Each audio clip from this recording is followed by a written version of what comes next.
Halo guys, apa kabar kalian semua? Mimin di sini bakal melanjutkan alur cerita Sword Star.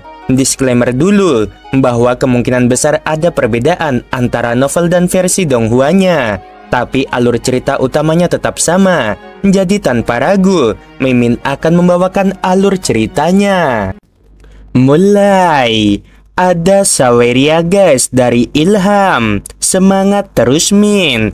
Oke Ilham, makasih supportnya ya. Semoga kamu dan sekeluarga sehat selalu dan lancar rezekinya.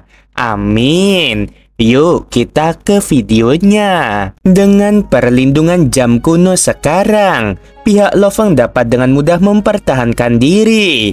Jam kuno itu memiliki teknik pertempuran di dalamnya, yaitu jam api catatan iblis. Pertahanannya hanyalah kemampuan tambahan, namun penggunaan utamanya tetap pada serangan catatan iblisnya. Satu-satunya hal adalah bahwa ia memiliki persyaratan yang ketat pada hukum api dan ruang. Saat itu, Kaisar Jam Ungu baru berhasil menyelesaikan level pertama. Namun Jihong dipilih secara khusus oleh Lo Feng karena ia paling cocok untuk hal itu. Ditambah pemahaman dan kendali hukumnya jauh di atas Kaisar Jam Ungu, ia telah membuat kemajuan di level kedua. Ia dapat melepaskan serangan catatan iblis. Jihong menuangkan energi abadinya ke dalam jam kuno dan mengendalikan seluruh jam tersebut. Di dalam menara pemisah, Tianchen hanya memiliki 82% energi abadinya yang tersisa. Pada titik ini, ekspresinya berubah. Jam kuno itu berdenting saat serangan itu menembus menara, dan suaranya sedikit berkurang, namun masih menembus tubuh Tianchen, seperti udara mendidih yang dituangkan ke salju. Dengan cipratan, tubuh abadi Tianchen yang hanya tersisa 82% mengalami kerusakan besar, lalu hanya menyisakan 33%. Bagaimana ini bisa terjadi? Ekspresi Tianchen semakin berubah drastis. Cimang, kalian bertiga cepatlah lindungi aku. Kita harus lari. Dia menjadi panik. Ia lebih baik mengorbankan budak-budaknya sekarang agar bisa melarikan diri. Di dalam cincin dunia milik Jihong, mata Lo Feng berbinar. Kaisar hati yang terhormat, iblis kesedihan, Qiu-chan, kalian bertiga segera keluar. Gunakan kekuatan penuh kalian bersama-sama dan kendalikan Tianchen. Lo Feng memberi perintah. 3 kaisar puncak penguasa jiwa membungkuk hormat sebelum menghilang. Di dalam jam kuno, awalnya hanya ada Fu Shui, Jihong, dan Montenhul. Namun kini muncul 3 lagi. Tianchen awalnya ingin menggunakan budak-budaknya untuk melindunginya dan melarikan diri. Namun dengan kilatan cahaya, jam kuno menyatu dengan tubuh Jihong, menampilkan 3 prajurit baru. Mata Tianchen dipenuhi dengan ketakutan dan ketegangan. 3 energi melonjak saat membakar tubuh abadi mereka. Secara bersamaan, 3 energi yang kuat menusuk tubuh Tianchen. Tianchen telah terhubung ke dunia virtual dan dengan cepat mengirimkan surat dengan gila-gilaan. Setiap prajurit camp manusia di wilayah sekitar 10 miliar kilometer bersama dengan banyak nomor yang dimilikinya, semuanya akan menerima pesan mendesak itu. Saat ini, dia hanya bisa berharap prajurit lain akan segera datang. Jika dia harus mengandalkan kekuatannya sendiri, semuanya akan berakhir. Dari mana mereka berasal? Dengan 2 harta karun sejati dan 3 master jiwa. Kapan aku pernah punya musuh seperti itu? Tianchen panik. Banyak tebakan melayang di pikirannya, dan nama Kaisar Sungai Pedang muncul di pikirannya. Satu-satunya masalah adalah dia telah menyinggung banyak orang, bukan hanya Lo Feng. Tetap bertahan. Aku harus bertahan sampai yang lain tiba di sini. Dia melolong dalam hati. Meskipun dia tertekan, dia berjuang mati-matian karena kesadarannya ditekan dan dia bahkan tidak dapat mengendalikan tubuhnya. Hanya kesadarannya yang tersisa. Di dalam cincin dunia, Lo Feng yang khawatir identitasnya akan terungkap menerima beberapa email dari beberapa teman, termasuk Yongyan. Semuanya berisi informasi yang dikirim oleh Tianchen. Tiba-tiba dia menerima permintaan panggilan. Itu Kaisar Yongyan. Dia mengetuk udara dengan lembut, lalu sebuah layar pun muncul. Kaisar Yongyan tersenyum. Kamu baru saja mendapatkan lokasi Tianchen dariku. Aku bahkan belum menghabiskan tehku dan sudah menerima pesan-pesannya yang gila. Banyak sekali prajurit di camp manusia yang tahu tentang ini juga. Jangan bilang padaku bahwa kamulah dalang semua ini.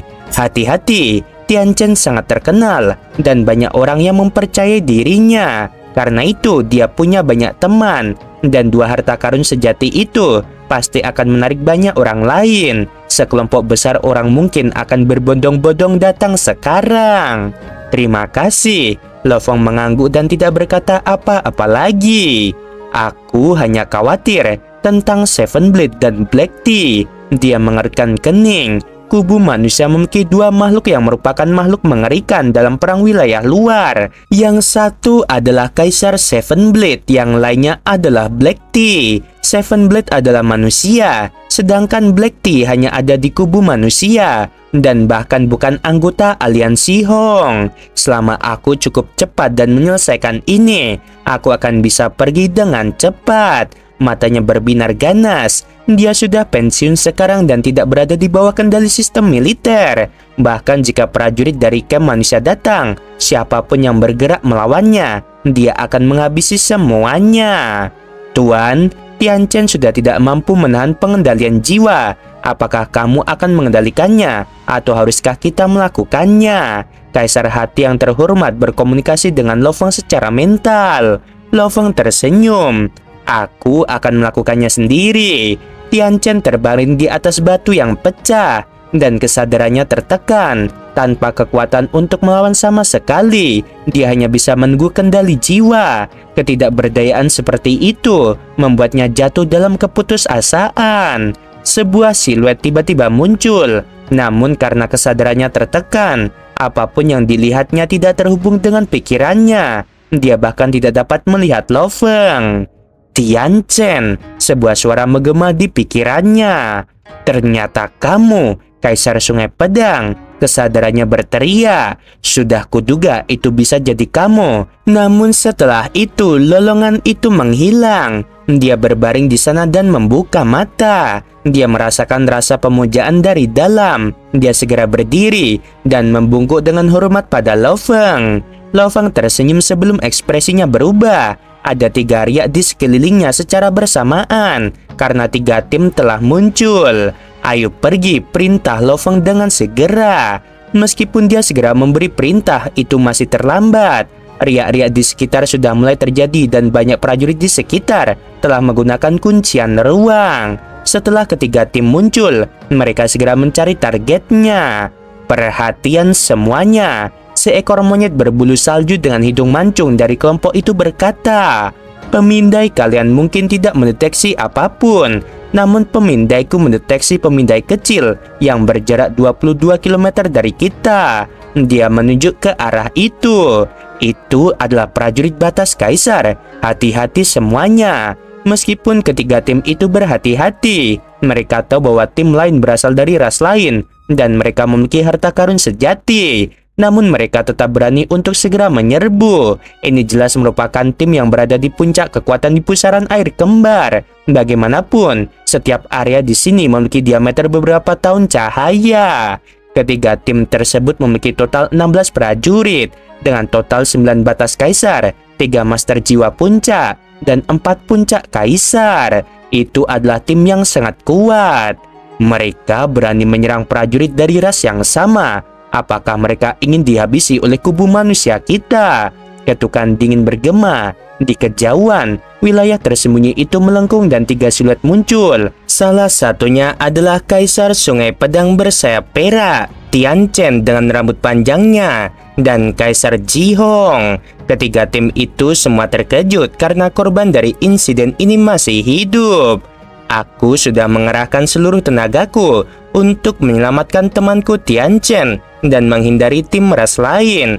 Jika aku berhasil melarikan diri dari mereka dan kemudian terbunuh oleh serangan kalian, maka aku tidak akan bisa berkata apa-apa lagi.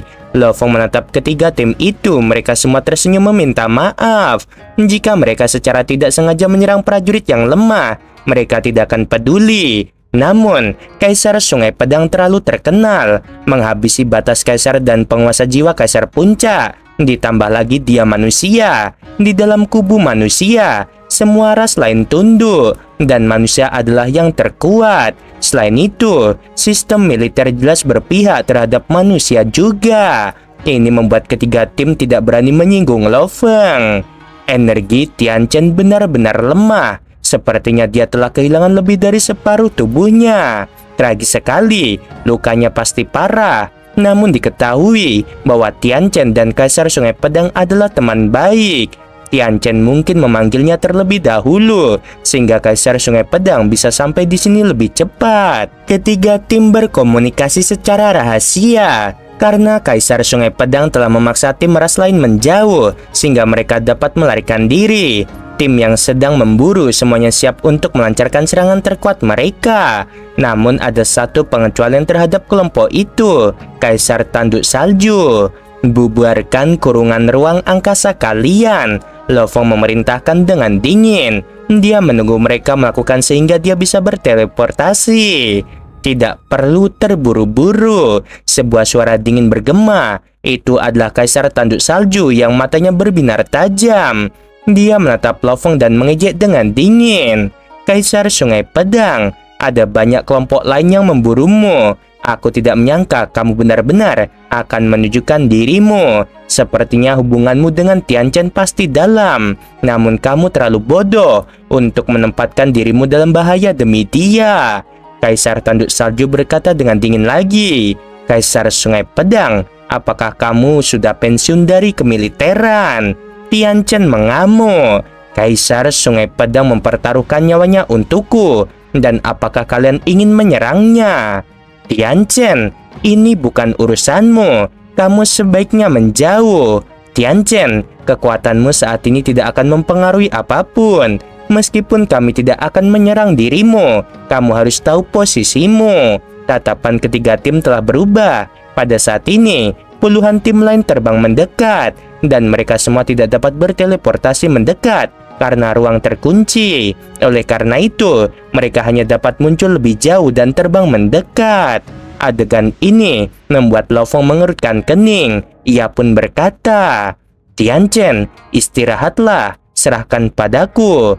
Lo Feng menahan Tian Chen di dalam cincin dunia miliknya. Aksi ini tidak dihentikan oleh ketiga tim sama sekali, karena mereka tidak ingin secara tidak sengaja mengenai Tian Chen selama pertempuran mereka. Pada saat ini, mereka masih mengira bahwa Tian Chen adalah Tian Chen yang sama seperti sebelumnya. Mereka tidak tahu bahwa ia telah menjadi budak jiwa Lo Feng. Lo Feng menatap tim-tim yang bergegas mendekat.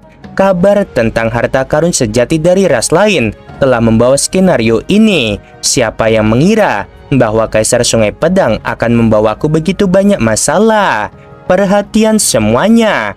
Tim ras lain telah dipaksa pergi oleh Kaisar Sungai Pedang. Tian Chen telah diselamatkan olehnya. Tim ras lain dikatakan memiliki beberapa batas Kaisar dan 2 harta karun sejati. Namun mereka dipaksa pergi oleh Kaisar Sungai Pedang. Dia pasti memiliki lebih dari 1 harta karun sejati. Untuk beberapa kaisar yang bergabung dengan aliansi Hong, mereka tidak ada niatan untuk menyerang Lo Feng. Karena mereka berasal dari aliansi Hong, mereka tidak dapat melarikan diri dari aturan aliansi. Manusia adalah inti dari seluruh aliansi. Kaisar Sungai Pedang pasti memiliki latar belakang. Jika dia dihabisi oleh salah satu dari mereka, teman-temannya, guru atau yang lain akan datang untuk membalas dendam. Akan terlalu mudah untuk menemukan mereka semua. Sepertinya mereka belum gila, pikir Lo Feng. Meskipun para prajurit ini mungkin serakah di dalam, dengan begitu banyak penonton di sekitar, masih banyak lagi masalah yang harus dipikirkan. Aliansi Hong mungkin tidak ikut campur, tapi aku bukan anggotanya, kata Kaisar Tanduk Salju. Banyak prajurit lainnya menatap tajam ke arah Lo Feng. Banyak sekali ras lain di alam semesta menggunakan manusia untuk memasuki perang wilayah luar. Aliansi Hong hanyalah sebagian kecil dari kubu manusia, tetapi banyak yang lain bukan bagian darinya. Meskipun mereka mungkin memiliki hubungan dengan manusia sekarang, Begitu mereka pensiun, mereka akan kembali ke rumah mereka dan tidak memiliki hubungan dengan manusia. Oleh karena itu, mereka tidak peduli dengan semua ini. Lo Fong menahan Ji Hong di dalam cincin dunianya dan menatap dingin ke segala arah. Awalnya, ia menahan Ji Hong di luar dengan rencana untuk menerobos paksa. Tetapi sekarang dengan begitu banyak kaisar di sekitarnya, mustahil untuk melakukannya.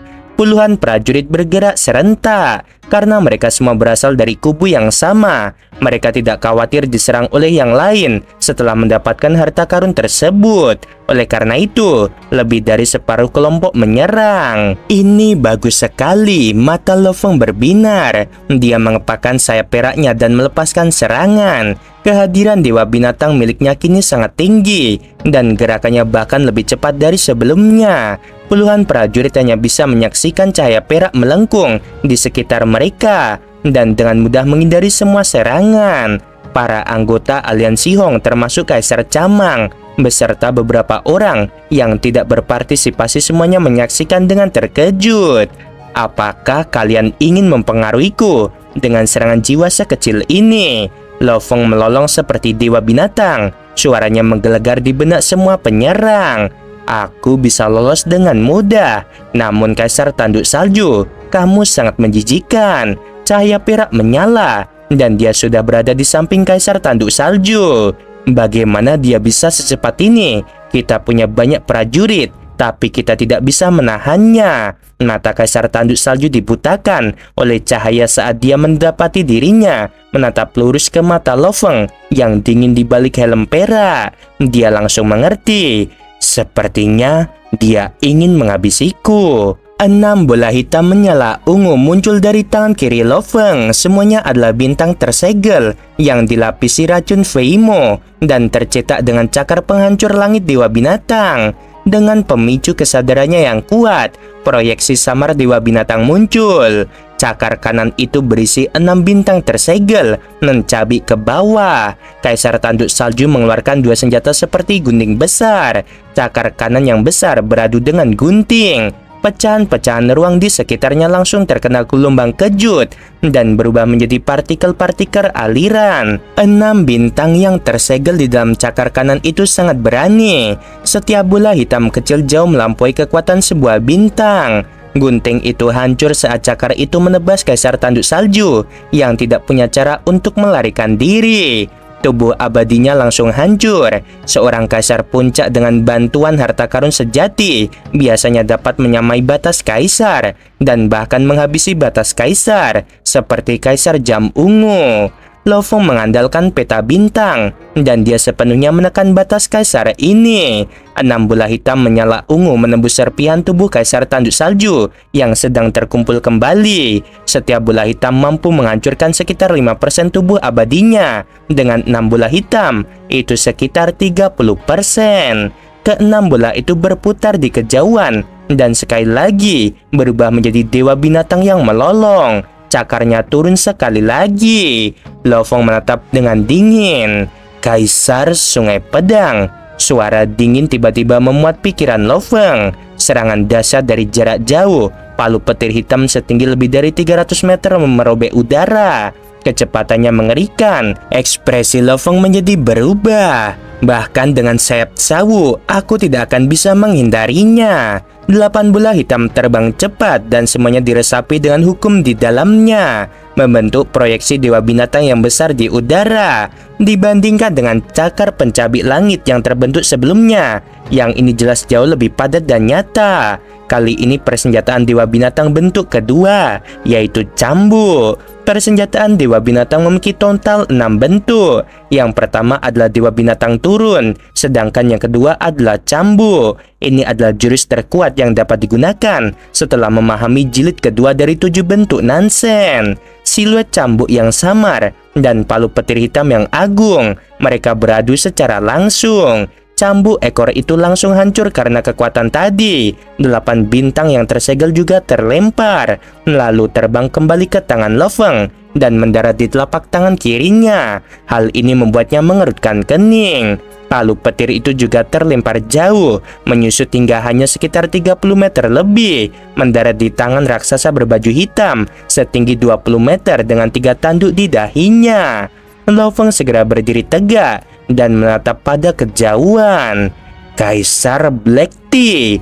Ketika bintang tersegel itu jatuh sebelumnya, Black Tea tidak ikut serta, tetapi hal itu tidak mempengaruhi reputasinya dengan cara apapun. Keempat kubu dalam perang wilayah luar semuanya memiliki makhluk-makhluk yang menakutkan, seperti Kaisar Level, Kaisar Dalong, Kaisar Nanzeng, Kaisar Seven Blade, dan sebagainya. Mereka semua adalah tokoh-tokoh terkenal. Kaisar Black Tea adalah salah satu yang dapat menandingi mereka juga. Meskipun ia berasal dari kubu manusia, ia berasal dari wilayah alam semesta yang jauh dan bukan dari aliansi Hong. Dia memiliki palu harta karun bernama Black Tea, makanya dia disebut Kaisar Black Tea. Para prajurit ras lain yang jauh semuanya telah menyerah. Mereka tahu jelas bahwa pada level ini, bahkan dengan 7 batas kaisar yang menggabungkan kekuatan, mereka semua akan dengan mudah dipukul mundur oleh Black Tea. Oleh karena itu, para prajurit lainnya hanya tinggal di belakang dan menyaksikan keduanya bertarung. Dua siluet melayang di angkasa dengan jarak di antara keduanya. Yang satu besar, sedangkan yang satu lagi kecil. Namun kedua energi tersebut membuat orang lain di sekitar mereka gemetar. Dia tampaknya cukup kuat. Suara Black Tea yang tinggi dan jahat menggelegar. Untuk dapat menerima paluku, dia pasti cukup kuat. Sejak aku memasuki perang wilayah luar, ini pertama kalinya aku berhadapan dengan prajurit setingkat itu. Ini benar-benar membuat darahku mendidih. Ayo, biarkan aku melihat apakah reputasimu memang pantas. Lo Feng menatap tajam dari ujung sana dan berkata seperti itu. Kedua belah pihak dipenuhi semangat juang. Black Tea berubah menjadi sambaran petir dan kecepatannya sangat mengerikan. Jika dia melempar palunya, palu itu memiliki kecepatan yang sangat cepat sehingga awalnya mengejutkan Lo Feng. Namun kecepatannya sendiri bukanlah sesuatu yang benar-benar diperhatikan oleh Lo Feng. Lo Feng mengepakkan sayapnya dan terbang jauh dengan mudah. Di tengah pecahan ruang yang hancur, kecepatannya sangat dahsyat. Ia dengan mudah menghindar dan mengubah arah. 8 bola hitam melayang di telapak tangan kirinya. 8 bola hitam itu langsung berputar di angkasa dan membentuk dewa binatang. Ia muncul di hadapan Black Tea dan langsung mengibaskan ekornya ke arahnya. Ini cepat sekali. Black Tea terkejut. Dia telah menggunakan kekuatan penuhnya untuk mengayunkan palu. Karena hal itu, dia tidak dapat mengembalikannya tepat waktu untuk bertahan. Sambil melolong, dia menggunakan tangan kirinya untuk meninju. Logam merah tua menutupi tangannya. Itu tampak seperti pukulan khusus karena memicu hukum, menyebabkan ruang itu hampir hancur berkeping-keping. Pukulan Black Tea dapat dengan mudah menghancurkan bintang, tetapi dia merasakan sakit yang luar biasa akibat benturan dengan ekor dewa binatang. Black Tea, kecepatan palumu tampaknya lebih lambat dari sebelumnya. Lo Feng yang jauh mengendalikan dewa binatang untuk menyerang sekali lagi. Dia benar-benar menangkisnya berulang kali. Lo Feng juga terkejut saat mengendalikan 8 bintang tersegel. Penggunaan palunya juga berubah. Setiap serangan memiliki kekuatan berputar, dan dengan setiap serangan, kekuatannya bertambah. Bahkan jika aku membuat ekornya menghindari serangan, dia masih bisa bertahan. Black Tea yang jahat itu melolong sambil menyerbu Lo Feng dengan palunya. Setiap langkahnya secepat kilat, bahkan dengan ekor dewa binatang yang mencabutnya, dia dengan mudah menjatuhkannya dengan satu ayunan. Ekspresi Lo Feng berubah, merasakan perbedaan antara dirinya dan Black Tea. Orang-orang menyaksikan pertempuran ini merasakan hal yang sama. Lemparan tadi, aku masih bisa menahannya. Mungkin karena dia tidak menggunakan terlalu banyak tenaga pada awalnya. Sekarang setelah dia serius, setiap pukulan seperti gunung besar yang runtuh. Bahkan 8 bintangku yang tersegel pun terlempar dengan mudah. Aku bukan tandingannya. Jika aku mengerahkan seluruh kekuatanku dan membiarkan Fusui menggunakan jaring esnya padanya, masih ada kesempatan. Namun, dia bahkan belum membakar tubuh abadinya. Jelas dia tidak ingin mengerahkan seluruh kekuatannya padaku, pikir Lo Feng. Karena kita sudah menguji kekuatan satu sama lain, sekarang saatnya untuk pergi. Namun sebelum itu, tatapannya beralih ke Kaisar Tanduk Salju. Dia tidak bisa melupakan orang yang paling berhasrat untuk menghabisinya. Aku akan menghadapinya terlebih dahulu. Jumlah prajurit di sekitar terus bertambah. Mereka semua membentuk kelompok kecilnya sendiri dan melayang-layang, mengamati pertarungan dari kejauhan. Black Tea pemberani dan kuat, bahkan dengan serangan penuh Kaisar Sungai Pedang, ia dengan mudah menangkisnya. Namun Sungai Pedang tetap berada jauh dan Black Tea tidak punya cara untuk mendekat. Bahkan jika ia bergegas maju, Kaisar Sungai Pedang dapat dengan mudah lolos.